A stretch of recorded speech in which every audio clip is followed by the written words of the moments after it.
Hi all of you. Weekend సినిమా ముచ్చట్లు వచ్చేసి కే ర్యాంప్ సినిమా ఎట్టకేలకి బ్రేక్ ఈవెన్ అయితే దాటిపోయింది. తెలుసు కదా, ఇంకా స్ట్రగులింగ్ అనమాట బ్రేక్ ఈవెన్ కోసం. నెక్స్ట్ డ్యూడ్ కూడా బ్రేక్ ఈవెన్ దాటిపోయి ప్రాఫిట్స్ లోకి అయితే అడుగు పెట్టడం అయితే జరిగింది. సో ఇవి ఈ వీకెండ్ సినిమా కలెక్షన్స్, వాటి బ్రేక్ ఈవెంట్స్ గురించి. నెక్స్ట్ వచ్చేసి ఈ వీకెండ్ ఓటీటీ ఏం చూడాలా అని సతమతం అవుతున్నారు. అంత అవ్వాల్సిన పని లేదు. మనకు ఆల్రెడీ కిష్కింధపురి వచ్చింది, నెక్స్ట్ ఓజీ వచ్చింది, నెక్స్ట్ మార్దన్ అని ఒక మంచి సస్పెన్స్ థ్రిల్లర్ ఒకటి వచ్చేసింది అనమాట. సో నెట్ఫ్లిక్స్ లో వచ్చేసి ఓజీ, జీలో వచ్చేసి కిష్కింధపురి, ప్రైమ్ లో వచ్చేసి మార్దన్ అనమాట. సో హ్యాపీగా ఈ వీకెండ్ ఈ సినిమాలు చూసేయండి, మంచి సినిమాలు కాబట్టి. ఎవరైతే థియేటర్లో మిస్ అయ్యారో ఈ సినిమాల్ని మీరు ఓటీటీలో అయితే చూసేయచ్చు.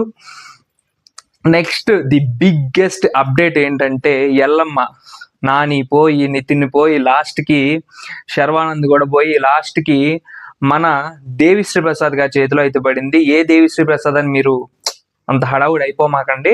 మన మ్యూజిక్ డైరెక్టర్ దేవిశ్రీ ప్రసాద్ గారు అయితే ఈ సినిమాలో lead character, mail lead character అయితే చేయబోతున్నారు. ఫీమేల్ లీడ్ క్యారెక్టర్ వచ్చేసి కీర్తి సురేష్ గారు చేయబోతున్నారు. మన మ్యూజిక్ డైరెక్టర్ ఆయన హీరో కాబట్టి ఆయన ఇచ్చుకోవచ్చు.